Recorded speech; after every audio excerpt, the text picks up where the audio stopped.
Hey everyone, welcome back. Today we're going to deep dive into turning adversity into opportunity. Ooh, that's a good one. Yeah, I'm really excited about this one. So we've all dealt with it, right? Adversity. It's like It's part of life. it is a part of life. It's everywhere. And we're going to be looking at this awesome YouTube audiobook excerpt. Oh, cool. Yeah, from a BnL Empowerment. The audiobook is called Beyond the Breaking Point. Okay. And we're going to be asking this question. How can we not just get through adversity, Right. but thrive because of it? And I think that's the key word there. Thrive, not just survive. I love that. The book actually makes a really important point right off the bat. Okay. It says that adversity itself doesn't make us stronger. It's what we do with it. Right. Our response, that's what really matters. Well, that's so true. And they tell this story about Jason. He's an entrepreneur. Okay. And he had this tech startup that he poured his heart and soul into, I can only imagine. years of work, and then just boom, total collapse. Oh, no. What happened? Market shifts, things beyond his control, Yeah. Yeah. Yeah. And the whole thing just falls apart. That's got to be crushing, not just financially, Right. emotionally too, That's exactly what the book talks about. Like, Jason really felt like he had failed personally Oh, wow. because he had tied his identity to his work. And that's something a lot of us do, right? Yeah. Yep. It's so easy to just get stuck in that negativity. And just give up. Totally. But what Jason did is super insightful. Tell me. He took that failure and he turned it into this huge learning experience. Hmm. And he started asking himself these hard questions like, what went wrong? What could I have done differently? Oh, I love that. Yeah. What did this whole thing teach me? That's powerful. It is powerful, right? Yeah. And so his story, Jason's story, I think shows something so important about resilience. It's not about never failing. It's about what we do after we fall. He didn't let failure, define him. He used it as information, to make better decisions. And so his thinking about it all led him to a new venture, a more stable industry, and guess what? What? Even greater success. Wow. See, and that's such a good lesson for all of us because we've all had these Jason moments, Yeah, like those setbacks that Yeah. felt huge at the time. Exactly. But then looking back, maybe those were like turning points for us, moments where we could have chosen to learn and grow just like he did. And that's where this idea of mindset really comes in. The book really gets into this psychologist, Carol Dweck, and she talks about the difference between what she calls a fixed mindset and a growth mindset. I like that. So if you've got this fixed mindset, when challenges come up, you feel stuck, Yeah, trapped. Yeah. Like you can't do anything about it. Exactly. Yeah. Your abilities are just set, they can't change. It's like you hit a wall and you're like, well, that's it, I'm done. Yeah, that's a great way to put it. But with a growth mindset, that same wall becomes like an opportunity. Interesting. Yeah, you start looking for ways over it, under it, around it. Get creative. Yeah. Challenges, they become chances to learn, to adapt. You don't ignore them, you just change how you see them. Exactly. And that's how you frame it in your mind. You choose how to look at it. So say you're having financial adversity. Okay. A fixed mindset might be like, well, I'm just bad with money. And you give up. Yeah, and you don't try to change anything. But a growth mindset, that would push you to ask, okay, what can I learn about managing money better? What new skills can I develop? What systems can I put in place? That's so true. I feel like that's where the book is really speaking to me. It's not about pretending everything is fine when it's not. It's about realizing you've got more control than you think, even when things are tough. And think about it. When you hit a wall, what's your first reaction? Ooh, yeah. Do you just shut down or do you start trying to solve the problem? What mindset are you using, That is such a good question to ask ourselves, right? Yeah, definitely. It's something to think about. And it's so fascinating because the book argues that adversity can actually force us to grow in ways we might not have otherwise. Oh, interesting. Yeah. When things are comfortable, it's easy to just stay the same, right? It's just coast. Yeah, you just coast. Like that saying, necessity is the mother of invention. Totally. And they share this story in the book about Carol. She was this high-powered executive. She had it all. Career success, a loving partner. Wow. Sounds like she was living the dream. Yeah. But then she went through this devastating loss. Her partner passed away suddenly. Oh, gosh. I can't even imagine. I know. It's heartbreaking.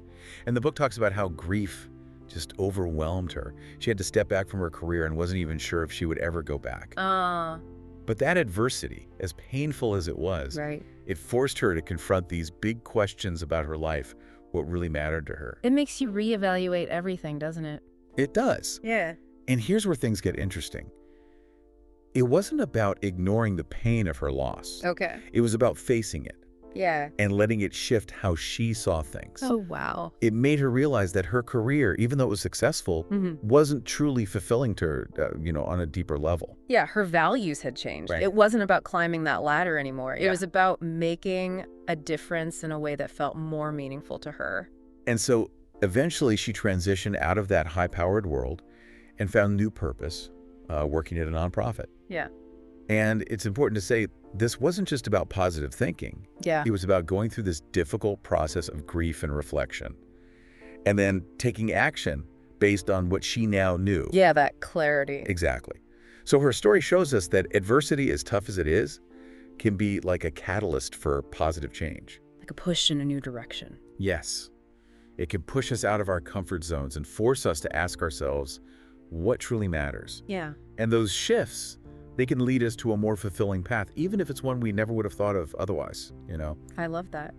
And it's important to remember that adversity comes in many forms. It's not one size fits all. It's not. Jason faced, career adversity. Yeah. Carol had a personal loss. Right. Could be financial, emotional, relationships. It's all adversity. So many different kinds. It is. But each type has its own, challenges, and in the end, its own lessons. I like that, its own lessons. So thinking about your own experiences, think back to a time when you faced some big adversity. Oh, that's a good one. Yeah, what kind was it? And what did you learn from that? Something you still carry with you today. Because, a lot of times those lessons that we learn when we go through adversity, those become the most valuable tools we have. Yeah, I agree. They shape our resilience, they give us grit, and they help us deal with challenges in the future. Totally. They shape how we approach the world, like we build this toolkit. Toolkit. Yeah, from these experiences. Like a superpower we didn't even know we had. A superpower. I love that. Yeah. And that's where the book's focus on mindset is so important. Like, it's not just about having positive thoughts. It's about taking control of your story, choosing how you frame the challenge. Right. Like you get to decide. Yeah. And it says in the book, it's not about toxic positivity. It's about realizing we have the ability to choose. Yeah. Even when it feels like we have no control. Exactly. It gives an example of a woman named Angela. Yeah. So she was this manager who got passed over for a promotion. Oh, that's got to be tough. It is, right? Yeah. And this was a promotion she worked really hard for. Oof. Yeah, I can relate to that. I'm sure everyone listening can relate to that feeling of disappointment. Like even anger, maybe. It's totally natural. It is. And the book says that's where the growth mindset comes in. Okay, interesting. Yeah. Like Angela, instead of dwelling on those bad feelings, she started asking herself these powerful questions, like, what feedback have I been ignoring? What skills could I get better at so I'm an even stronger candidate next time? She really took ownership. Took ownership of her growth. Exactly. And this is where action meets mindset. Oh, tell me more. It's not enough to just think positively, right? You have to take steps based on your insights. Action, action, action. Exactly. Yeah. Angela didn't just sit around and hope for the best. She signed up for leadership classes, found a mentor, focused on upping her professional game. She used that setback as fuel. I love that. So a year later, guess what? What happened? She not only got the promotion, but she also built this reputation for being someone who could handle challenges, learn from them, and come back even stronger. That's amazing. I know, right? Yeah. It's like, that's the growth mindset in action, turning obstacles into opportunities to grow, learn, and do even greater things. Right, and it really shows that you have that power within yourself. It reminds me of something the book says that really stuck with me. Adversity is the crucible where resilience is forged. Oh, I like that. It's powerful, right? It is. It's like in those tough moments, under pressure, that's when we discover what we're truly capable of. We find that grit and determination. Totally. And that leads us to the key takeaway for you today.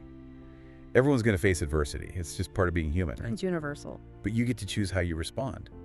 You decide if it breaks you or if it makes you stronger, more resilient. I love that. And the growth mindset, it isn't some magic solution, right? It takes work. It does. It takes effort, practice. You have to be intentional about how you face challenges. But this audiobook, beyond the breaking point, it gives us such a valuable way of looking at things, a framework for turning those inevitable challenges into opportunities. Absolutely. And as we wrap up our deep dive into these ideas, I want to leave you with a final thought, something from the book to really think about as you go through your week. What is one area of your life where you could use a little more resilience right now? Ooh, good one. Right. Is it at work?